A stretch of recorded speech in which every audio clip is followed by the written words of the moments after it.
notre conseiller Azalia sur place pour inviter à Kota, tout c'est la paix dans le public, tout téléma, tout Yambaye avec vous.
À l'université de Kinshasa, expert routier de niveau international avec une expérience de 10 ans, ancien responsable du laboratoire de géotechnique dans Africa Congo pour les Alain et présentement a travaillé dans le cabinet chef de l'État Félix Antoine Tshisekedi Tshilombo dans la cellule.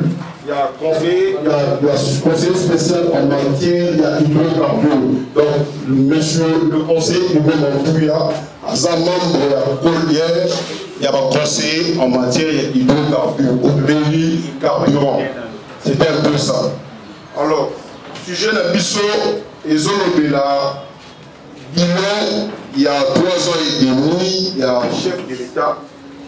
Il y a chef de l'État Félix Antoine Tshisekedi par rapport à la vision programme en 2019.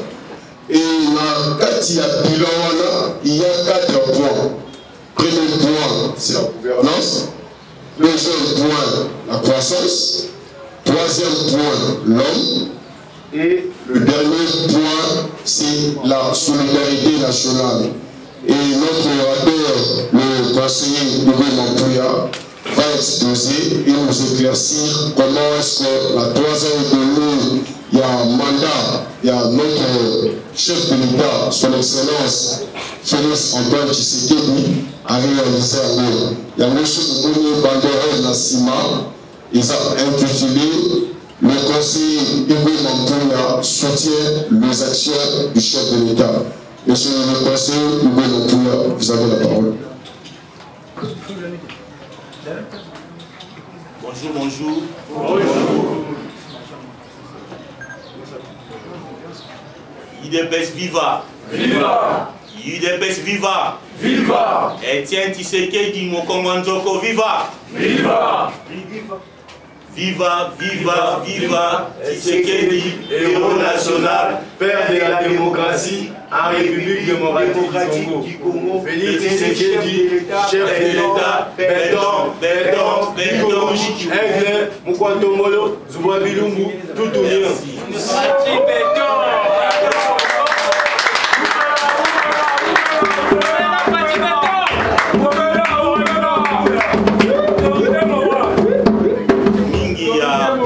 Présenté Zalité, le modérateur a eu des mots justes pour nous présenter Ngaï.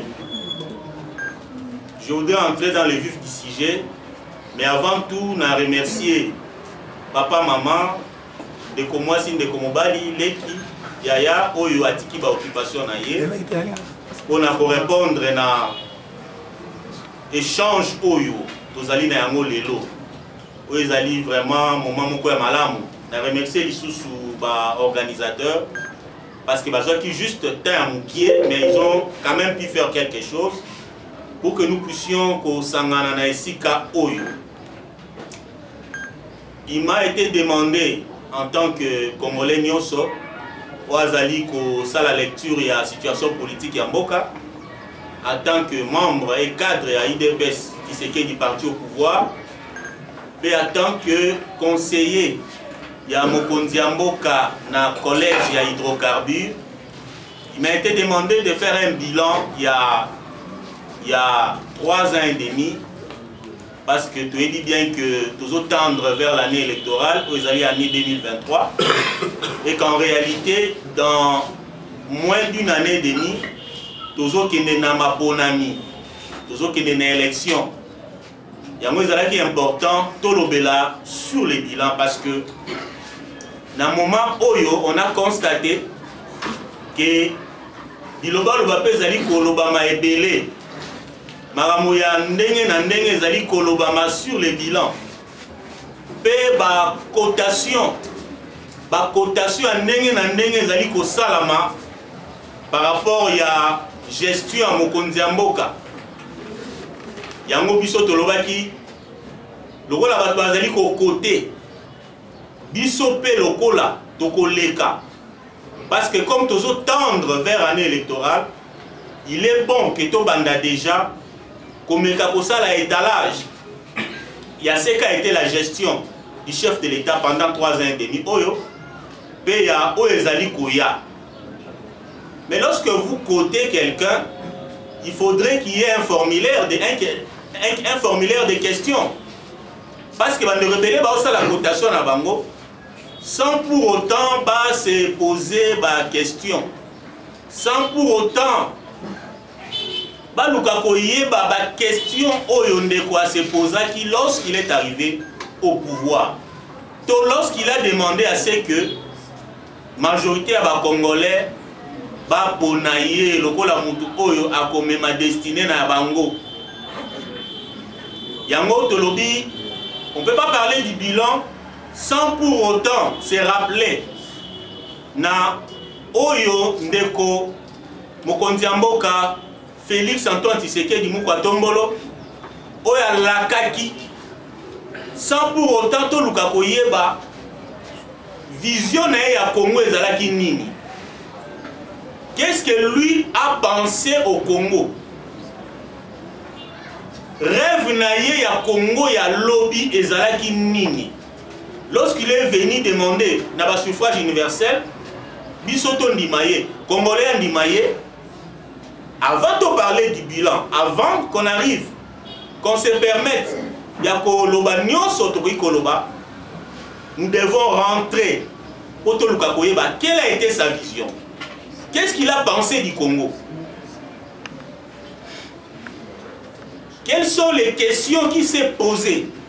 Quelles sont les promesses Oyo Apesaki avant que Bisso Tobandako touché au étali bilan, tout ça la cotation na Bisso, tout ça la cote na Bisso.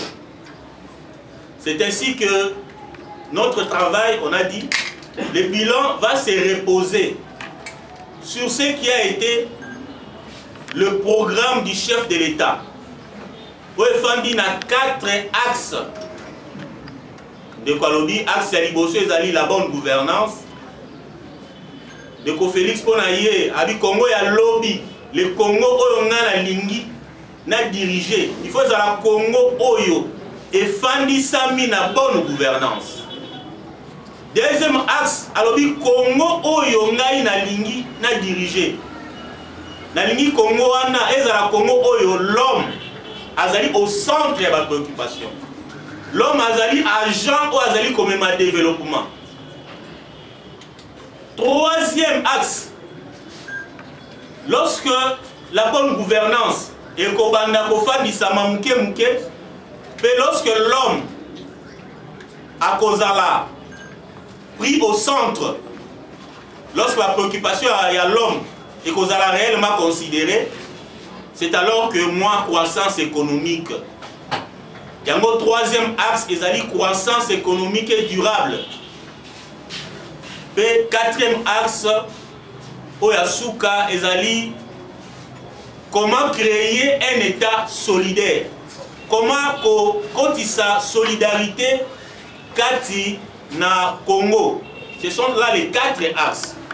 Et na kati ya 4 axes, tozali na 20 piliers. Ce bandeko batanga dit déjà batanga vision programme ya mokonzi mboka parce que nous ne voulons pas to loba en l'air. To lingi to fandi sama. To ça un travail pédagogique.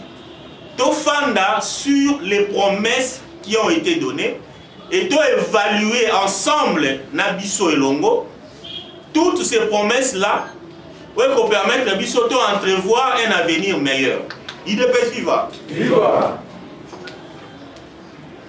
Donc tozali nakati ya 4 axes, nous avons 20 piliers.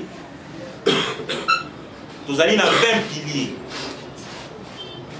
Pour na okende na entre parenthèses, chef de l'État tanga komi na pouvoir. Et là Liboso atali comment Congo etambolamaki. Il a commencé des voyages. Sujet tabou ezalaki interprété de diverses façons. Il a commencé par voyage au Tambola parce qu'il avait compris quelque chose.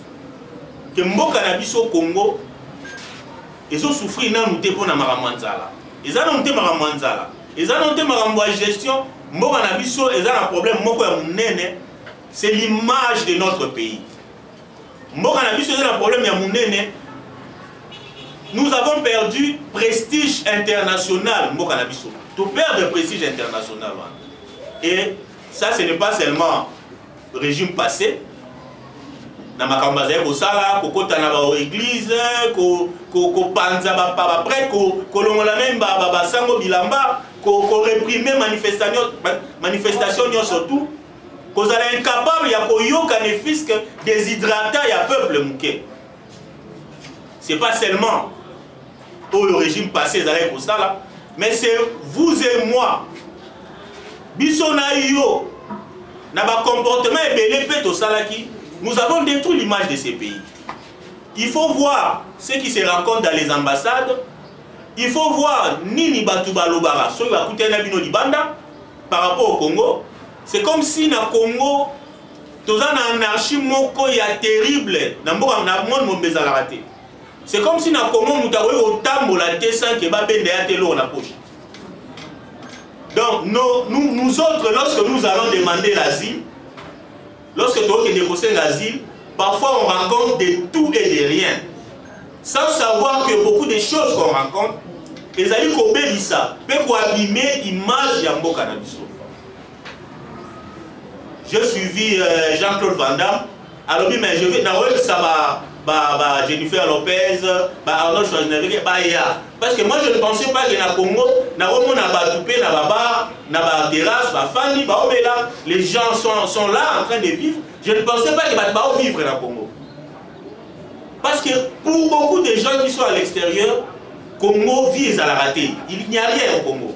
À cause parfois, il y a des messages au Yototeka, il y a des informations parfois triquées pour la Kozwa Mukanda au Yototeka na Mboka na biso. J'ai suivi un monsieur qui me dit autrefois, les Angolais batanga à classe T. Mais aujourd'hui, les jeunes Angolais qui sont à Luanda, On a mis tout na bango congolais à la classique.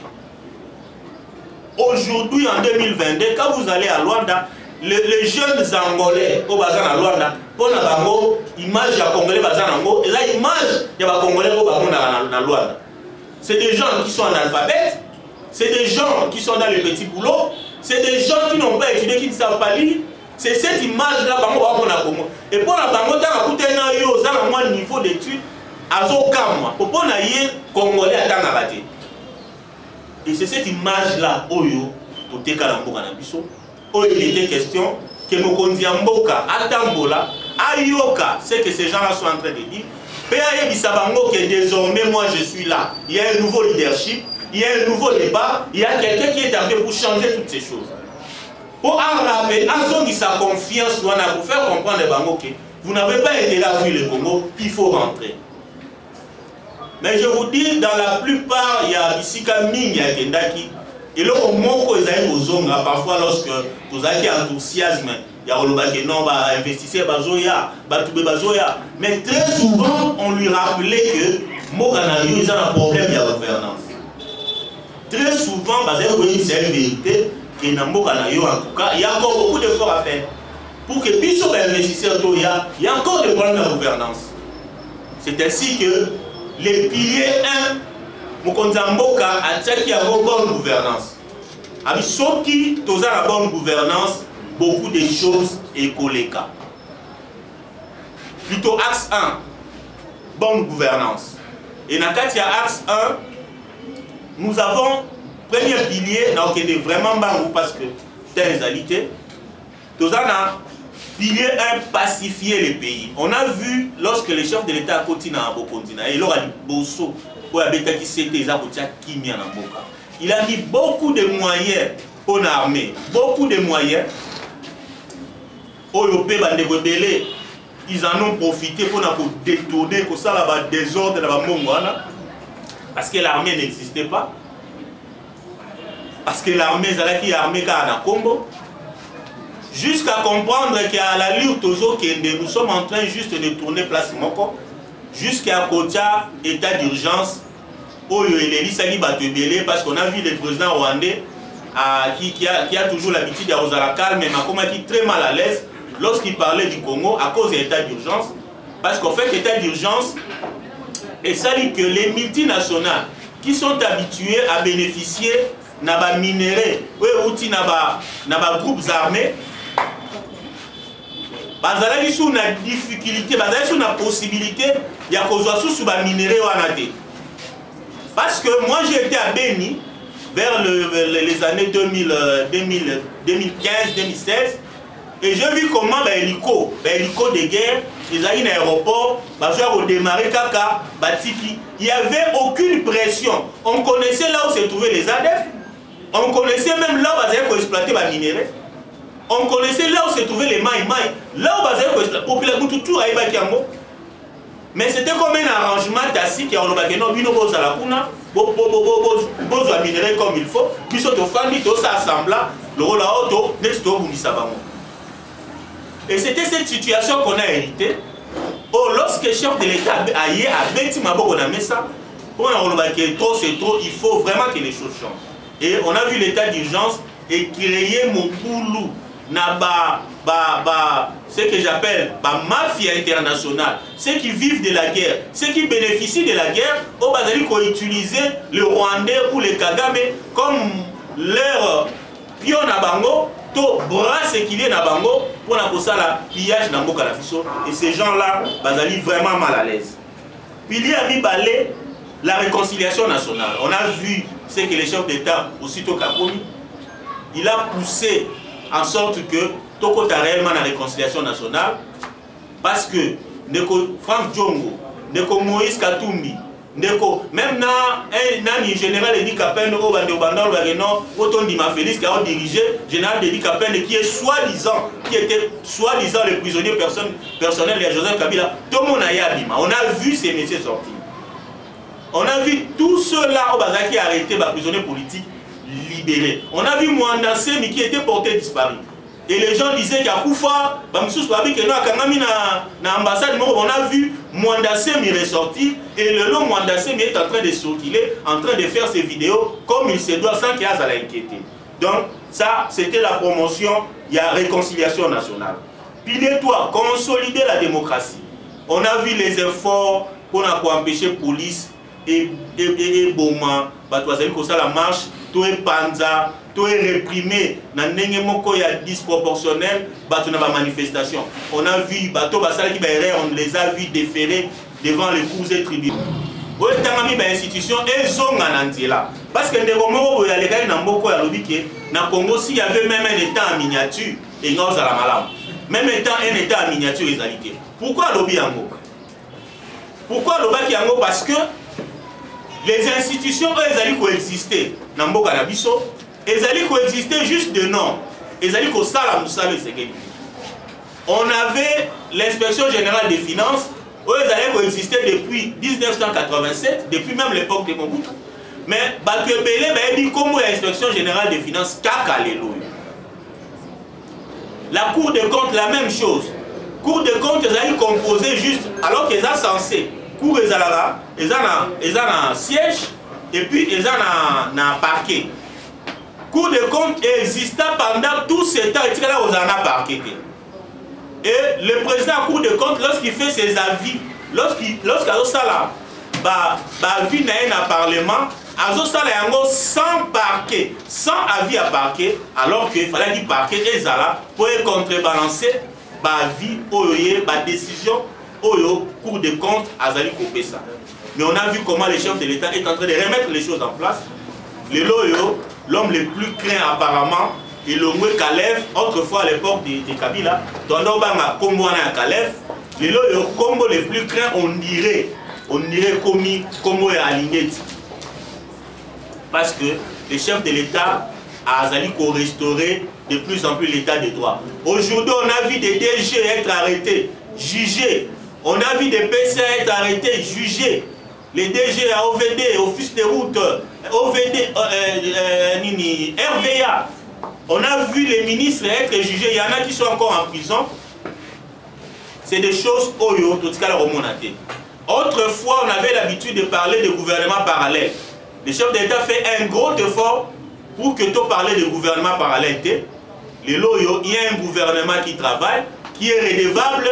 Il y a une liberté à cause alors qu'avant, il y avait un autre gouvernement qui gérait par, permettez la cité, par l'ancien directeur de cabinet à Kabila, Némi, qui était un autre gouvernement qui parfois prenait des décisions au-delà même du Premier ministre. Et ça, c'est des choses oyo, et Zali Bissou Kosala matin. Parce qu'on a restauré, parce qu'on est en train de restaurer l'état des droits. On a vu le travail de la justice.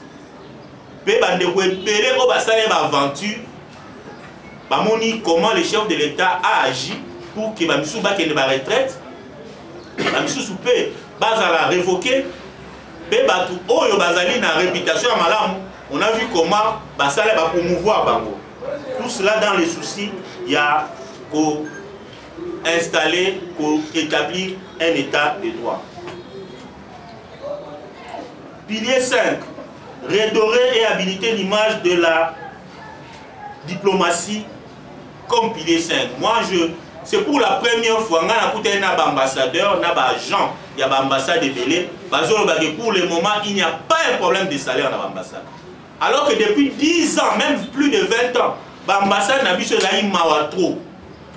Mawatro, l'ambassadeur, qui vraiment va laisser pour compte. Mais aujourd'hui, je peux vous affirmer que tous les ambassadeurs sont payés à temps. Avantage na bango, nion surtout na prime na bango, et ils allaient payer à temps. Et il y a un travail pour la que l'ambassade na biso, ils allaient quand même na forme et et on a vu na ba Covid, nion surtout même la guerre en Russie, comment la RDC qui parfois abandonnait ses enfants, on a vu comment la RDC, les alliés s'est déployés au point même il y a louer un avion pour récupérer les compatriotes Nabiso au Bazali en difficulté. Donc de plus en plus, on sent que la diplomatie, il y a Mboka Nabiso, les alliés qui changé de couleur, les alliés qui avancer. La lutte contre la corruption. Là, n'en parlons même pas. Et contre les crises économiques, les crimes économiques. Ça, c'est vraiment un travail qu'au Salama. Tous les jours, les alliés qu'au Salama travaillent à l'inspection générale des finances, travaillent à Cour des comptes, les alliés qu'au Salama. Et de plus en plus, les ONG ont la liberté à dénoncer Makambo Ebele. Et je vous assure que lorsqu'ils dénoncent, des enquêtes les alliés déployées pour que vérité y ait et au moment échéant les alliés peuvent aussi donc il y a un travail pour lutter effectivement contre la corruption dans la crime économique. Le pilier c'est de consolider la stabilité macroéconomique. Là n'en parlons, on a eu des problèmes tout et mataki te période avec Marampe à Covid, tout et mataki, mais depuis ce temps là on sent que le gouvernement est en train de faire des efforts pour la stabilité, pour stabiliser monnaie nabiso. Assainir les finances publiques, réformer les systèmes financiers. On voit comment il y a toutes sortes de systèmes, même informatiques, ils allaient créer pour diminuer fraude, pour diminuer tricherie. Les loyaux, quand les alaki, percepteurs, il y a impôt ou il y a taxe. À Rose, à Pembomoana, à Salimoa document, il y a le Kouta, alors que mon Azu a retiré mon Ndamou, à Salimoa faux document. Aujourd'hui, il y a possibilité de vous verser de l'argent à la banque directement et continuer à circuit et toutes les bases d'informations sont tamboli, moyen Oiba et Zate. Toké na l'homme, na le cas vraiment bangou. Deuxième axe, c'est l'homme. Et dans le l'homme, il y a le pilier où faire de l'éducation la clé du changement et le principal ascenseur social. Et là, le plus important, c'est la gratuité de l'enseignement. Lorsque le chef d'État bannit la gratuité de l'enseignement, nos amis de FCC, Ganga, que ça sera un échec puissant. Vous avez photo Zéla. Le chef d'État a dit non, cette histoire, tu Zéla quand? Depuis 2006, gratuité de l'enseignement est comment mis dans la Constitution. Mais biso sugo to comme en 2019, to continuer poser là. Finalement, on attendra quand. Chef d'État même avec l'erreur to kosala yango parce que la vie eza erreur eza na baté na vie. De moment à lobby, de moment à 950 ça soki mindele balo barake non. To sala erreur mon konde to tini batu na erreur ba po ba mindele ba tinda batu na espace. Il a fallu plusieurs erreurs. Ça la erreur ti to mana constat ya ko lelo ko sepelage minele batinda batu n'espace. Mais ba ça biso te erreur ba sala. Donc les erreurs to ba gaffe ezali ko salama na gratuité de l'enseignement, ezali ba gaffe ya parcours et c'est normal de plus en plus vous allez ko évoluer makambu de ko fanda lolenge sengeli mais il y a un grand travail 4 millions d'enfants au bazalaki en dehors il y a circuit scolaire. Continue circuit scolaire, ça c'est un grand travail. Non mécanisé, NP, plus de 70 000 à payer, NI, plus de 60 000 continue circuit normal, ils sont payés. Donc il y a un travail à faire de ce côté-là. Et même les écoles sont en train d'être construites pour diminuer un peu le nombre, pour faire en sorte que les bas à la troupe étouffée, pour faire en sorte que les bas respirer un peu dans l'école. Il y a vraiment, même à Kinshasa, il y a des écoles qui sont en train d'être construites pour faire en sorte que la gratuité de l'enseignement est salama, l'olenge sengeli. Promotion de l'emploi, formation professionnelle. Il y a un travail à ARC, l'agence pour la régulation, il y a sous-traitance. On est en train d'imposer chaque entreprise va respecter niveau de la sous-traitance. Pour ça, il y a beaucoup plus de Congolais. Il y a un travail qui s'est fait de ce côté-là. Automiser la femme, pilier 11. Là, Narota a déjà ni au Italie gouvernement nombre à Bassi, Bamati et Belé, et près de 30%, il y a membres du gouvernement et Zali Bassi. Ça, c'est un exploit. Et on a vu comment campagne Maurice Salamaki on a poussé Banderonabiso Bassi, Bakota na FARDC. Parce que ce n'est pas normal, dit non. Pour te limiter, te diminuer l'effet à viol, il faut qu'il y ait des troupes sur le terrain qui ait quand même autant de femmes et que ça là que FARDC va respecter Bassi pour ceux qui ont des collègues qui ont Bassi tout autour. Il y avait un travail où ils allaient au Salama, où ils continuent au Salama. pour pousser les jeunes filles à adhérer à l'armée et ça fait partie, il y a automisation, il y a femmes. Promotion à la jeunesse. Aujourd'hui, il y a le fonds pour l'entrepreneuriat et les jeunes. Les jeunes ont un projet, les jeunes ont une idée, ils ont un makatia malam, ils ont un bon moyen dans le ministère de la jeunesse pour que les jeunes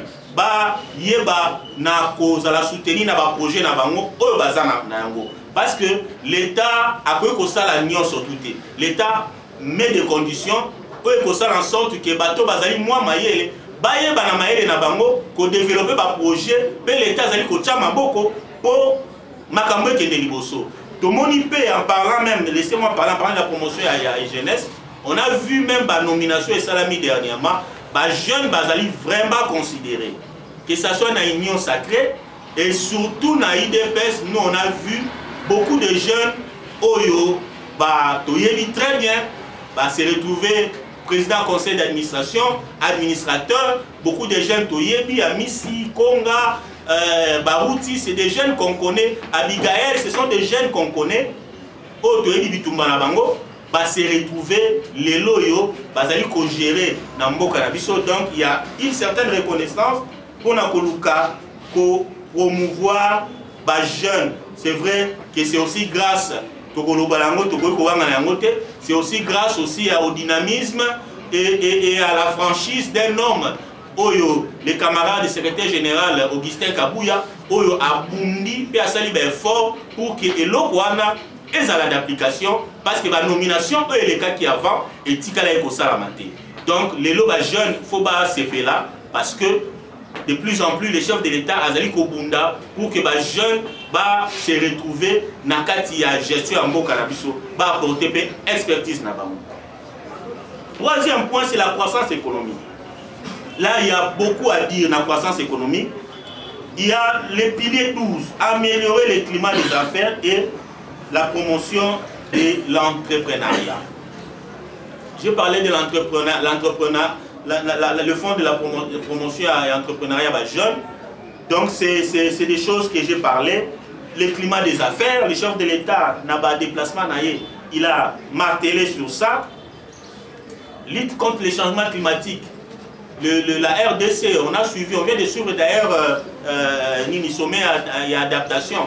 La RDC disposée, il y a contribué à la lutte contre les changements climatiques comme pays solution en mettant en exil, en mettant en avant-plan minéraux naé, le cobalt, le lithium et pour permettre que tout utilisera toujours trop d'énergie fossile, le pétrole, tout utiliser l'énergie non polluante, de telle sorte que tout diminuer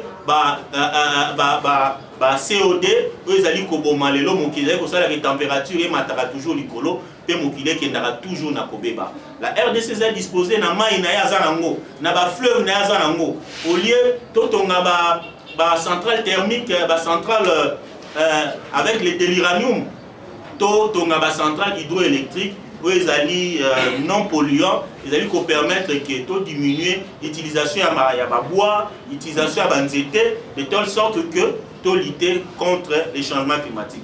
Bien que de l'autre côté, tout le monde a effort, il y a des partenaires dans Bisso, ils allaient que ça la mouké, pas le lingue Bisso, ils allaient que c'est là pour que ils allaient que détruire réellement la planète, ils allaient récompenser. Biso ba autres allez travailler pour planète et à la malam.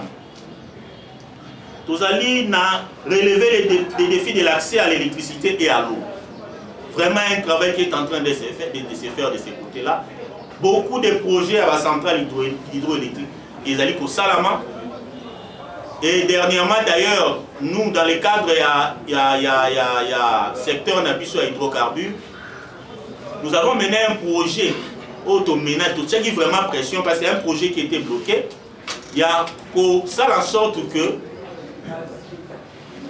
gaz, ils allaient torcher à niveau à Mwanda, au lieu de la torcher, ils allaient la valoriser. C'est-à-dire, ils allaient la valoriser, c'est-à-dire, tout transformer en électricité.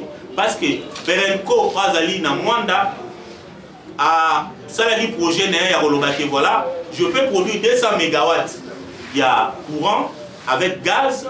Et le projet des allés qui combattu parce qu'il y avait toujours des problèmes, étant donné que Perenco et qui pour la Macambetali, Macambouya pétrole, bon, il fallait surtout que tu aies l'électricité, les allés qui simba vraiment, les allés qui n'ont moins incompatibilité.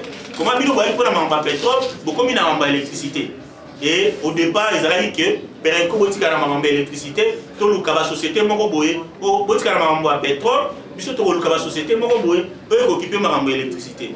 Malheureusement, plus le temps passé, les entreprises sérieuses, on a construit dans le côté électricité, on a dit non, on ne peut pas perdre notre temps inutilement, il faut toujours une idée à Ebandeli, au Perenco Azalaki Nango, et Perenco, tout ce que nous voulons, c'est quoi? C'est de l'électricité. Les restes là, ce sont les juristes qui essaient de bouger un peu les choses. Nous, qu'est-ce que nous voulons? C'est que moins des années courant, Toto Bakisa courant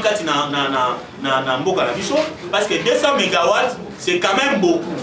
Imaginez qu'une ville comme Mwanda n'avait besoin que de 12 MW pour la éclairer. Une ville comme Goma n'a besoin que de 18 MW pour la complètement éclairer, mais à la côté. Une ville comme Bukavu n'a besoin que de 20 MW pour les éclairer totalement. Mais à la montée. Mais Batoubaye Babi, tout ça la 200 MW, tout ça une centrale thermique, et tout ça la gaz pour produire 200 MW. Et voilà, nous on était en train de les bloquer, mais finalement les choses sont en train d'aller vers l'avant. Le projet est en train de bien évoluer et bientôt, probablement 2 ans, on aura une centrale thermique. Ils allaient travailler na gaz oyo tous allez ko boaka tous allez ko torcher inutilement pour te produire courant. Donc c'est un peu ça. D'autres barrages ils allaient ko salama pour que tu résoudre le problème il y a courant. Problème il y a maille. On a vu na Lemba Imbo le premier module et Salamaki et il y a un second module et un troisième module ils allaient en cours na usine il y a ozone aussi. Il y a des travaux qui sont en train d'être faits pour que Tom Matissa, capacité Nabiso, à dessert Nabiso et Mata et les cas. Je pense que Nalandaki, parce que Nalandaki, le conseiller principal en charge de l'énergie, tout ça a prévision, il y a comme à dessert Nabiso et comme en moyenne il y a africaine, où ils allaient autour de 55%, parce que là nous sommes à 40%, 45%. Et d'ici peut-être le mois de décembre, on va dépasser où ils allaient taux en moyenne africaine. Et ça là que Congolais surtout, en tout cas la majorité, va en accès à maille. Projet à forage, ils allaient ça la maille partout dans le Congo pour que maille et zala et loko Congolais sont azali na accès na yango. Tout ça la pilier 15, aménager les territoires développer et moderniser les infrastructures. Ça, n'en parlons pas. Au moment où nous parlons, hier déjà, les chefs de l'État allaient à Kananga pour lancer des travaux. Il y a Kananga, Kalambambouji. Où ils allaient permettre, 250 km, je crois, ils allaient permettre notre chemin, eux permettre le Congo. Ceux qui investissent, exploiter les minéraux dans Bango, créer le chemin, il y a poussé et permettre d'atteindre l'océan Atlantique. En même temps, les Congo, ceux qui ont dans certains agricoles, où ils allaient des faits, ils allaient au Salama. Tous la possibilité, il y a quoi importer, il y a quoi exporter plutôt Bilo Nabiso, puis il y a quoi importer facilement Bilo Nabiso. Je connais un peu les Kasaï et j'ai vu comment Bilo, Bilo a toujours les triples, parfois les quadruples, parce que les losos ok même na Kananga, ton Mboujimai, prix à carburant, ils ont parfois 3 fois le prix de Kinshasa, parfois 4 fois le prix de Kinshasa. Parce que pour la Koya Nangwana, il faut traverser distance à Moulaï. Ils ont ça là que et tout ça, ils ont contribué à appauvrir davantage la population. Donc il y a un travail, les routes, il y a un travail qui s'est fait pour relier Kinshasa jusqu'à Lubumbashi. Il y a un projet Mujima et Kamina, ils allaient au Salama pour que tu relier Kinshasa. Tina na Mujima, tu as dit que Kananga Mujima, ils allaient au Salama. Kamwesha Kananga ezali ko salama Chikapa Kamwesha ici salama. Donc de plus en plus bah projet ezali ebele, sans parler de Kinshasa où à un certain moment on se demandait finalement Bokoyo bah embouteillage nyon surtout ezali kaka du na ba mabulu na ba tout c'était terrible. Il y a un effort les pour ça na projet zéro tout, ton na projet Chile Gelou pour que tout est belé les amis na mboka na biso et ça la diminuer. Les là vous sentez que il y a moi gouvernement zali ko ça en sorte que à intervenir, à agir rapidement pour na koluka ko tcha congolais na tranquillité. Développer l'agriculture, l'agro et l'agro-industrie. Il y a côté on n'en parlons pas. D'un côté du ministère de l'Agriculture, il y a tant de financement où les alliés les alliés causés là-bas congolais, bah la mouka pour bah pour ça pour que bah financer les projets agricoles et ça là que tout la moussa un peu agriculture parce que nous avons un problème. Les lots on peut augmenter les salaires des gens. Dès qu'on augmente les salaires des gens fois 5 ou fois 6 ou fois 7, nous aurons un problème, il y a inflation. Parce que malala o ezana Congo, il y a un nombre, il y a un monde foufou ni madeso ya na Congo. Et ça suffisant mais ceux qui les lots batu ba salaire et mati makasi tout le monde a joué là à la provision.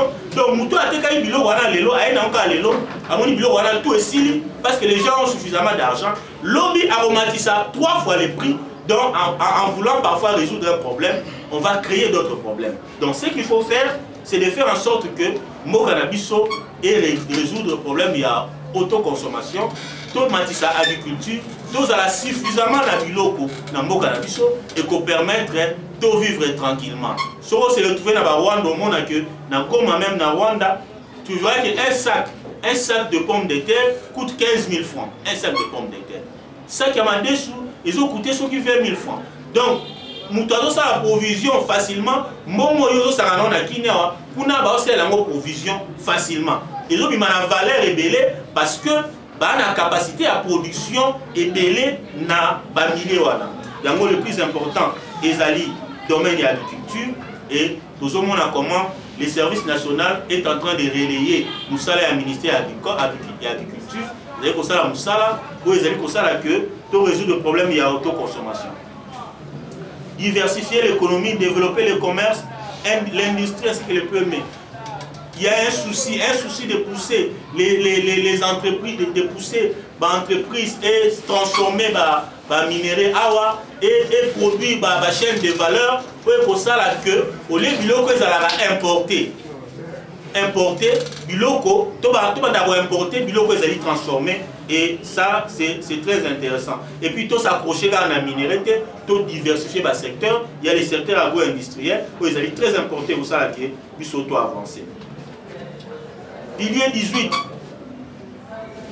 Rendre les secteurs des mines et des hydrocarbures attractifs. Je pense que plus les gens ont vu plusieurs conférences, plusieurs séminaires sur Marambetali mine. Il y a un souci, il y a pour créer transparence dans le côté à la minerai, il y a eu des gens qui ont même permis na bango parce que parce qu'il y a un lolenge singélité dans le côté à hydrocarbures, l'hôtel Kolanda, appel d'offres Salamaki, où il y a une possibilité à vous permettre au Congo, ceux qui ont malamu, tous ont la capacité à cotiser presque 600 milliards de dollars dans l'appel d'offres. Donc, il y a un souci, il y a pour ça que Macabo est le pilier 19, développer le tourisme, la culture et les arts. Beaucoup de choses ont été faites. Le dernier pilier, c'est le pilier 20. Vous allez faire partie d'un axe, il y a État solidaire. Combattre la pauvreté, l'exclusion et la vulnérabilité. Natia Mokaka na 145 territoires. Développement à la base, 145 territoires. Ils ont un objectif, il y a créer un État solidaire. Ils ont la place ébélée. Au Bazali, moi, défavorisé par rapport à Nengue, la minerais qui puissent exploiter ailleurs. On va se retrouver sans courant, on va se retrouver sans maïs. Et dans le cas il y a projet 145 territoires, il faut réaliser pour Salama pour que la place soit surtout pour maïs, courant, de telle sorte que moi, équilibre et quota, nous doit se retrouver dans le territoire Songolo, à se retrouver dans le territoire Moussou, à sentir qu'il y a dans la même condition, il a l'eau, il a l'électricité, il a accès à la banque, il a dans la condition surtout. C'est un travail qui est en train d'être fait et au moment où nous parlons, entreprise ebele bazali na ba lot ba gagnant qui ebele misusu ba bani déjà ko sala musala misusu ba bazali ko zela ba pesa bango ba avance pour ba banda misala na bango. Donc il y a un souci de ce côté là pour que to que des bosso na souki si awa mais pour la ressource qui ça. Ma préoccupation en fait c'est quoi? C'est pour dire que tout ce que le président avait dit, tout ce qui concerne son programme est en train d'être touché. C'est-à-dire que nous ici, nous avons un slogan parce que autrefois on parlait de 5 chantiers, mais parfois tu sais pas qu'il faut un 5 chantiers. Qu'est-ce que les 5 chantiers disaient? Autrefois, on parlait de la révolution de la modernité, mais on ne savait pas qu'est-ce que la révolution de la modernité voulait dire. Tu es quitter, oui. Révolution de la modernité, mes amis. Boando balé, banzela, boando salanim, et yebanagité. Bangomora, révolution de la modernité. Mais nous avons une référence sur lesquelles tu aurais la juger. C'est-à-dire, ceux qui veulent nous juger, ça la populisme était, zonga, na oezali vision programme, oezali ke moka eke negoso. Et ça n'a biloko ebele au nom de salamité, mais le plus important, ils allaient to banda quelque part. Soit to bandi quelque part, to kokende liboso. Aujourd'hui, on est en train de voir comment budget, où ils allaient na 4 milliards, aujourd'hui on tend vers 14 milliards et tikala ko salamate. Lorsque le président Sali Bassadi budget à liboso à 11 milliards, les critiques ont fusé de tous côtés pour la colobaquer. Budget est irréalisable, est impossible, mais les loyaux ont misé sur un budget de 14 milliards de dollars. Donc, c'est une grande évolution pour ça que Makambo Ebele est avancé. Notre responsabilité est de s'approprier vision à chef de l'État. Biso ba Congolais, tout ce qu'il y a se plaindre. Il faudrait que les Congolais travaillent. Il faudrait que les Congolais s'organisent. Il faudrait que les Congolais se mettent ensemble. Il faudrait que les Congolais sangana. Parce que les Congolais, ils se comportent un peu, se comporter un peu comme si nous sommes des enfants et que nous avons un papa qui doit prendre charge en nous, en tout et pour tout. Alors que tous comprendre que les nombres, ils ont une puissance. Nombre, ils ont une force. Les Congolais ont du mal à se mettre ensemble. Moi, je me suis retrouvé à Kigali, une fois dans Kiti dans l'hôtel, Nathalie Bamoni groupe moi dans l'hôtel, tout ça là qui a battu belé, parce qu'il y a 50 personnes. Je demande à la responsable de l'hôtel, les arts groupe moi entrepreneur. Chaque dimanche, parce que eux, ils ont compris force et union. Les entreprises se réunissent parfois à 50 pour faire un projet. À 50, même si on a 100 francs, mais Bakaboli 100 francs, 100 francs, 100 francs. Basangani à 50. Ninga jouera à quelque chose pour qu'on avance. Kuna soyi ba marché Zouami, Basangani à 30 ou à 40 pour que va se retrouver. Et Bisso, on a même du mal pour s'associer à 2 ou à 3, on a des difficultés. Comment nous pouvons avancer? Ceux qui doivent comprendre que le Ecobank, ils en a plus de 250 000 actionnaires. Comment nous pouvons évoluer? Ceux qui doivent comprendre que parfois, le business est belé awa, au un individu, parfois c'est pour 100 personnes, 200 personnes. Donc ces gens-là, ils ont compris la force du nombre et ils sont en train de l'utiliser, ils sont en train de l'exploiter pour que avancer, nous on a du mal. Tu vois un coiffeur de l'autre côté, un autre coiffeur de ce côté, coiffeur Moussoukouna, mais bazana du mal, bazana la corporation Mouroboye, pour qu'il y ait une banque, bazana aide, pour que bazana un avocat moko, pour que bazana ensemble, ils ont du mal à se mettre ensemble, bazana toujours un akubwaka na bajeton, na pour se combattre, alors que c'est dans l'unité qu'on peut changer les choses. L'État, le gouvernement a un travail, il y a des conditions. Il y a malamu, ma condition malamu pour que biso to bunda na kati ya ba condition na to lukato créer, to lukato innover, to lukato se développer, to lukato avancer. C'est ce qui fera que mboka na biso et que les poso. J'ai dit et je vous remercie. Oui, Fanny, la carte dire ouais, c'est moi clairement. Qu'est-ce que la bonne gouvernance? Qu'est-ce que la croissance? par rapport à la gestion à chef de l'État, il y a le chef de l'État Félix Antoine Tshisekedi. Qu'est-ce que l'homme qui est le centre? Il y a développement, il y a une société, il y a une nation, à expliquer sur la détail. Et enfin, il a parlé de la solidarité nationale, où à résumé, on a le principe ici, là, d'ici fin de l'année, il y a un projet de développement à 145 territoires, où chaque entité congolaise a besoin d'un fonds pour développer l'espace Yaïmoko. Alors, si vous avez à une question et réponse, nous soit une série à 3-4 questions, 2 fois, parce que, premièrement, on voulait aussi s'excuser, parce que le programme de lancer qui sur les réseaux et sur les invitations, normalement, activité, il fallait 15 heures, mais on a eu un peu certains retards, où ils ont un peu dû, non pas dans la volonté de l'Abisso, mais par rapport à un problème logistique. Alors, Moutou Azala Moutouna, par rapport au conseiller Igo Mampuya à Otsuko de l'Abisso, au Tomboli Lissapi, pour Nio, pour Mikombo, tu te lèves pour poser des questions, et ainsi de suite. Et après, le conseiller va répondre. Je pense que c'est un peu ça. Donc si quelqu'un a... Namoni conseiller Igo Mampuya a exposé 20 piliers, il y a chef de l'État, mais à la fin, on doit s'attendre au Yebisabiso, d'après vous, ce qui bilan est positif ou bien encore mitigé, ou bien on doit attendre jusqu'à Mandé aussi l'année de bilan est qui positif ou mitigé. C'était ça ma question, merci.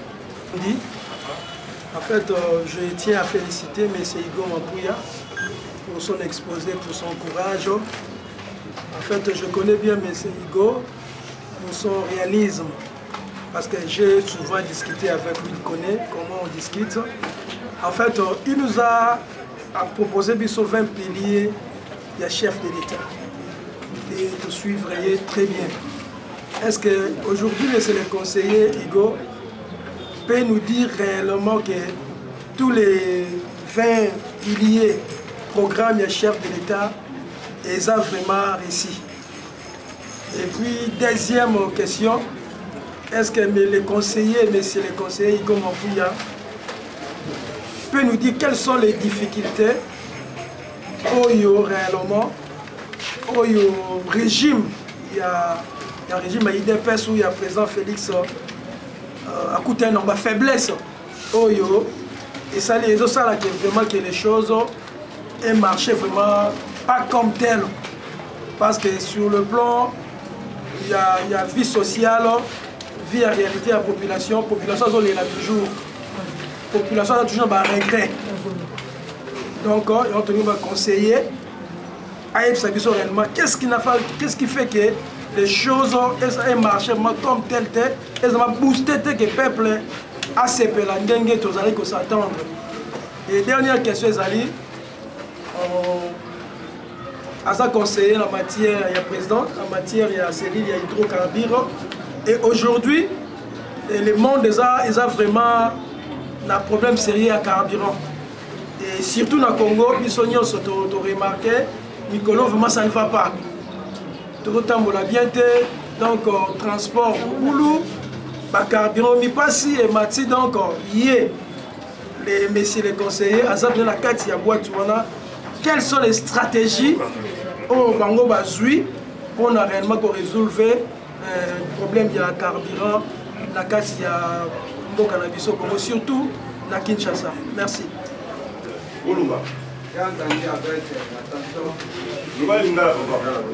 Conseiller à ministre et à président de la République. Premier point à parler de la bonne gouvernance. Il est vrai que la bonne gouvernance est le socle du développement d'un pays. Je vais juste savoir quelle des stratégies nini pour le gouvernement et qui na place pour bonne gouvernance et à la République démocratique du Congo. Voilà les questions à Liboso. Yami Balé, monsieur le conseiller à l'Obéli, amélioration des climats des affaires. 3 ans et demi déjà passé, si réellement il y a amélioration du climat des affaires. Parce que tout le monde a marché, na biso, prix, il y a bilo réseau et justifié qu'il y a rareté des biens sur nos marchés. Donc, est-ce qu'il y a amélioration du climat des affaires? Troisième question, mais c'est le conseiller à l'obéli sur l'inflation. À l'obéli, ce qui va augmenter le salaire et va provoquer l'inflation. Au cas où il y a déjà l'inflation en République démocratique du Congo. L'inflation est presque, donc je peux dire, c'est plus que galopante. Les prix des biens augmentent chaque jour.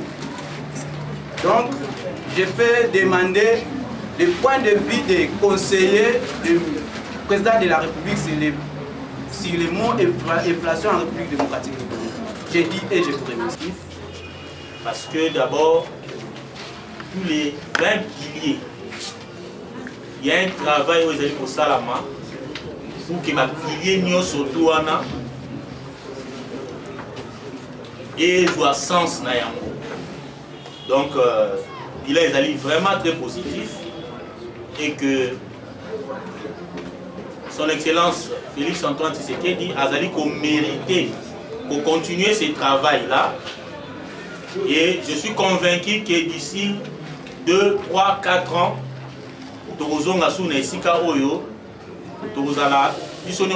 convaincu qu'il y a un travail pour ça. C'est vrai que Mboka Oyo, ça fait 50 ans qu'ils allaient détruire. Les boulot Oyo et Tchamana Mboka Oyo, ils allaient costaud, ils allaient mouner. Ils allaient faciliter qu'en 3 ans et demi, pour résoudre tous les problèmes Oyo, ils allaient créer. Ce n'est pas facile, c'est très difficile. Néanmoins, deux autres là, volonté, peu souci, ou et bandit, peut aller continuer pour que réellement to kangali buluana lolenge sengeni. Donc le bilan est positif. Monsieur Girda, Maître Girda, Abi Petit nous dit si tous les 20 piliers ont réussi. Donc on a répondre déjà, pour moi tous ces 20 piliers, ils allaient réussir, ils allaient évoluer. Je ne dis pas que c'est à 100%, je dirais que c'est à 70%, à 60%. Il y a des efforts, ils allaient au Salama pour que ma pilier wana et Salama l'olenge sengeni. Ko gérer Moka, ko diriger Moka, ils ont magité, c'est pas par baguette magique. C'est toute une étape, c'est toute une évolution et que ça Makambu et Salama. Lorsque en 1982,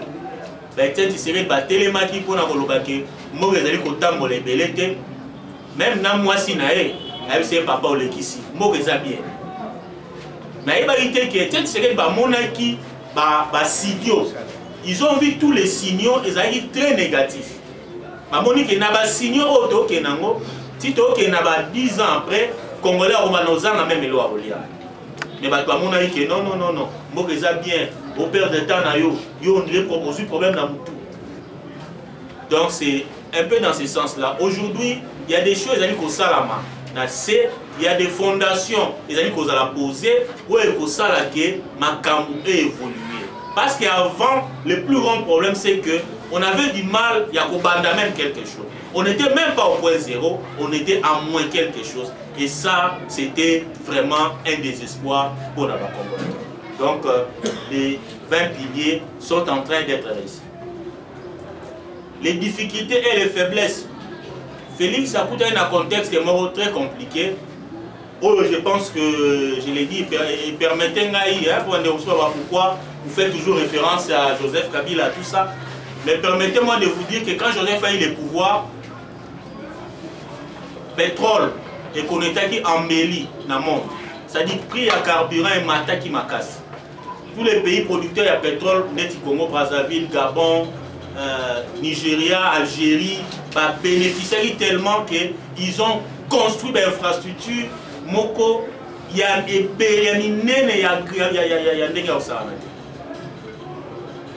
et c'est à cette époque-là que Congo, tout la Mougaki un peu, pour nous Bandarotal un peu comment on peut commencer à exploiter nos ressources pétrolières.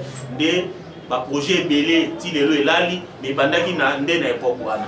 De deux, M. Kabila arrive au pouvoir, pas pris à cuivre, cobalt comme une matière rare. Et mataki na niveau à tel point qu'on avait suffisamment de l'argent pour faire quelque chose. Donc, contexte mondial, les gens qui m'alarment pour que s'il y avait de la volonté, Mboka Nabiso, tu as tout ça la Makambu, Yamine. Mais le roi la volonté, il aurait salamité. Félix arrive au pouvoir quelques temps seulement après Tobandi Covid. Tobandi Covid et Covid aurait bandi la Chine. Chine qui est l'un des grands acheteurs mondiaux de matières premières. Et premier acheteur congolais, premier acheteur il y a Congo, il y a des minéraux et Zali Chine. Chine a kangi ba usine na ye, Chine a kangi ba azali sur somba matière première. Donc on n'avait plus assez de devises pour to luka, to matissa, mboka na biso. Mais même dans le contexte alors qu'il va payer belé qu'on a la récession, c'est-à-dire l'économie n'a pas comment cochiter, même na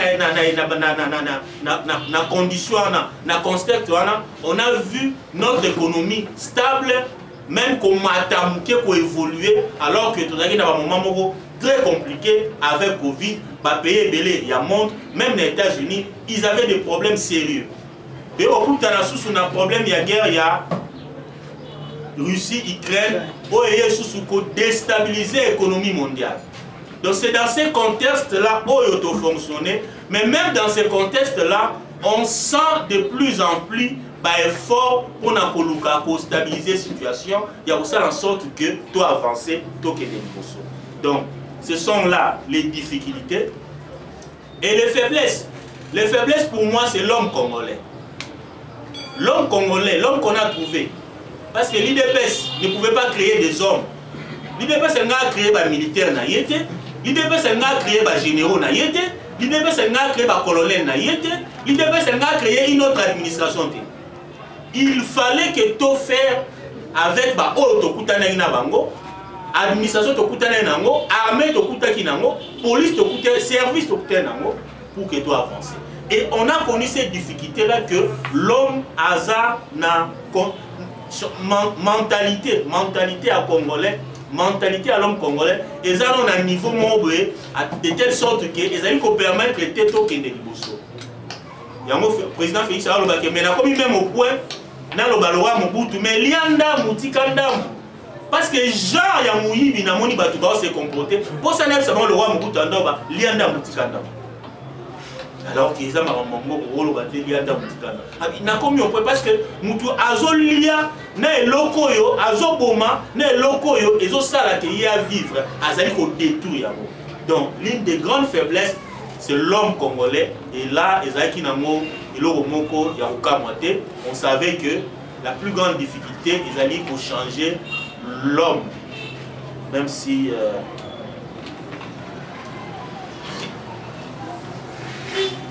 qu'est-ce qui fait que les choses ne marchent pas?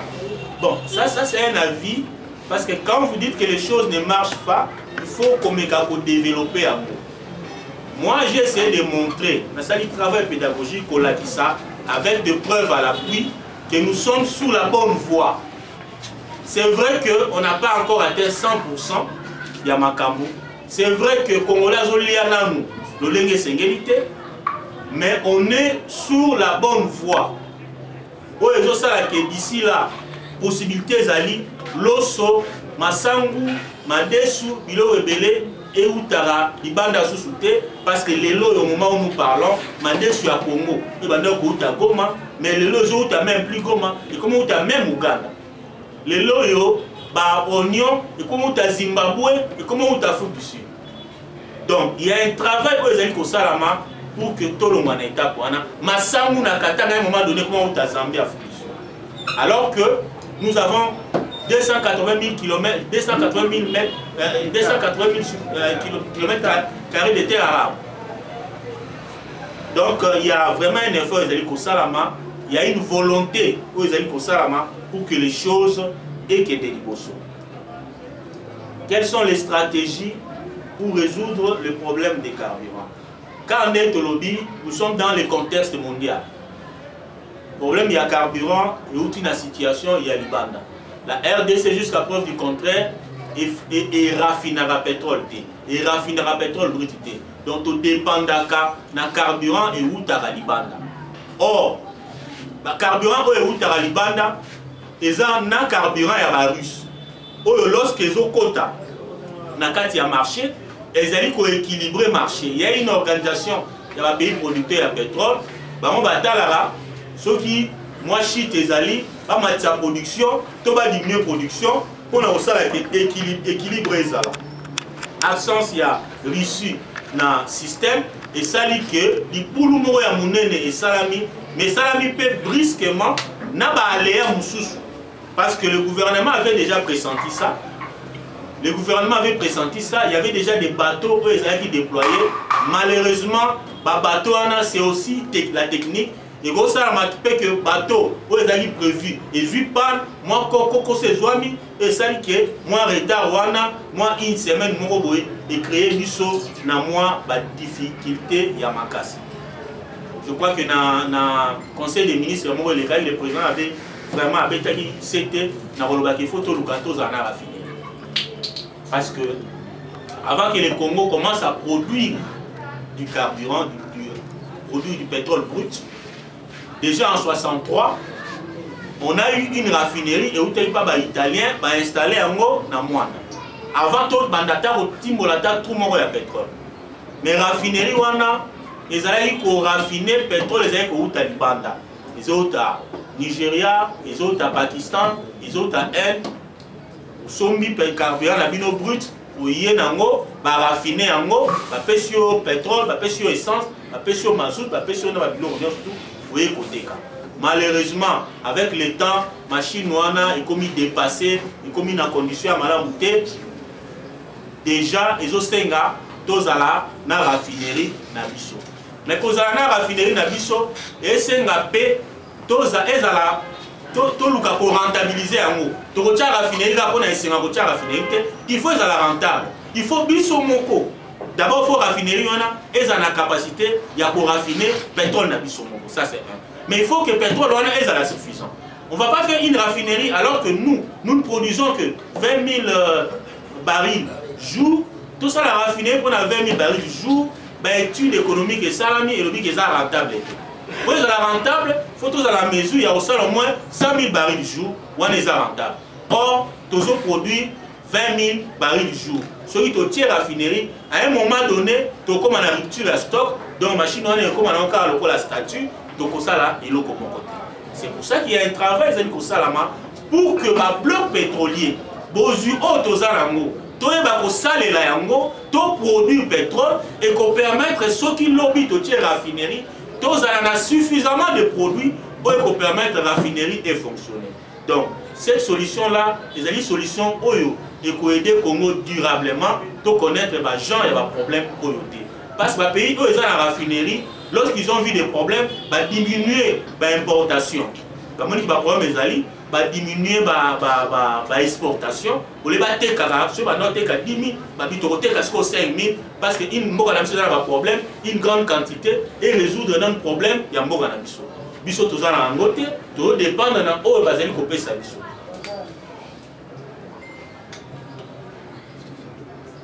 Donc, de quoi l'enza ou bonne gouvernance, stratégie.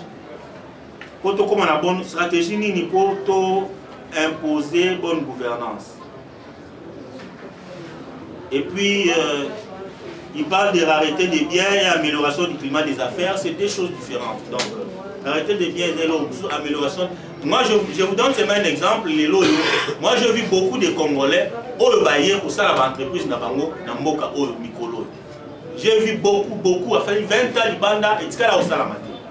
On sent qu'il y a une volonté. Avant, ils allaient moutoyer, blocage, télé. Moi, j'ai à discuter avec Lédia. Il m'a expliqué comment le blocage ni Nazwaki bêtement pour monter l'affaire. Il m'a expliqué que mon à Baby Seki, ce qu'on a la volonté, il y a ma capacité. pour abandonner, pour le baquer. Non, ça c'est une perte de temps. Et beaucoup de gens ont abandonné comme ça. Et aujourd'hui, il y a un souci pour les amis en sorte que nous tous soyons un projet naïe, c'est une opportunité à développer le projet naïe comme il se doit. Donc ça, ce sont des choses par preuve et amis. Je remercie l'orateur Nabiso, le conseil Goumapouya pour l'explication claire et de remercier l'assistance pour différentes questions et la réalité congolaise Nabiso. Je voulais juste ajouter par rapport à l'explication, il y a le conseil Goumapouya qu'en matière, il y a autre lobby et là on nini gestion, il y a Paché de Mélibiso et par rapport s'il y a faiblesse ou pas, le conseil a exposé à l'objet qui est bien. Tout ça, la haute bengi, gratuité de l'enseignement. Et ça, invention, le régime, il y a eu des pestes, mais c'est une loi haute vota, dans le référendum, il y a 2005, il y a la constitution de la actuelle. Et dans le cadre il y a la constitution de l'enseignement primaire et secondaire est gratuit et garanti par rapport à mon ami. Le lot Oyo, tout ça a plus de 29 millions d'enfants pour attendre gratuitement. Depuis la période il y a 82 avec le gouvernement Kengo, système monnaie de la société. Le régime a fatigué, c'est déjà une évolution. En 2019, la RDC a trouvé un budget de 4 milliards. Mais les lots Oyo, prévision en 2022-2023, on tente de 15 milliards de budget annuel de Bissou. Il y a une souya. Mais tout le monde qu'on a entre 4 et 3 milliards. Et les lots Oyo, la régie financière de Bissou est comme pour mobiliser plus de 1 milliard de dollars de recettes par mois. Ce qui ne se faisait pas. On a entre 330 millions et 350 millions. Donc, c'est que même la Banque mondiale n'a pas Fonds monétaire international en 2019. Au Bataka, président Félix, c'était de la folie de dire qu'on pouvait atteindre un budget de 11 milliards, mais c'est une réalité. Le budget annuel il y a RDC 2022, c'est 11 milliards de dollars. Donc, dire que faiblesse, je dirais que dans le conseil Guarobi, on a trouvé un pays chaotique durant 58 ans au bateau. Au lieu de bâtir en gros, ils ont plutôt pillé et s'enrichi du Bagomoko. Mais les lots, on a 3 ans et demi, il y a mandat, il y a notre président Félix Antoine Tshisekedi, il y a quand même une évolution. Dès le dernier point où il concerne le Baki, les lots, quand même, tout le monde a roi belge. Le bon était qu'en 2010, on a fait le cinquantenaire, le roi belge a dit, ah mais avec Félix, tout le monde a quand même une diplomatie agissante. La conférence à Sadek, le président en 2020 a accompagné le président de l'Union africaine, ça dit que la RDC sur le plan international africain a su quand même moins ouverture. Donc, ma faiblesse, dire que ma faiblesse, non, mais il y a une grande évolution par rapport à ce qu'on a vécu. Je pense que vraiment, nous remercions toute l'assistance pour la participation à la vidéo. Vraiment, le débat a été vraiment amical et encourageant par rapport à la question à la vidéo. Et puis, façon où le conseil Goumapouya a étalé, exposé sur les 4 piliers. Il a été clair avec des détails.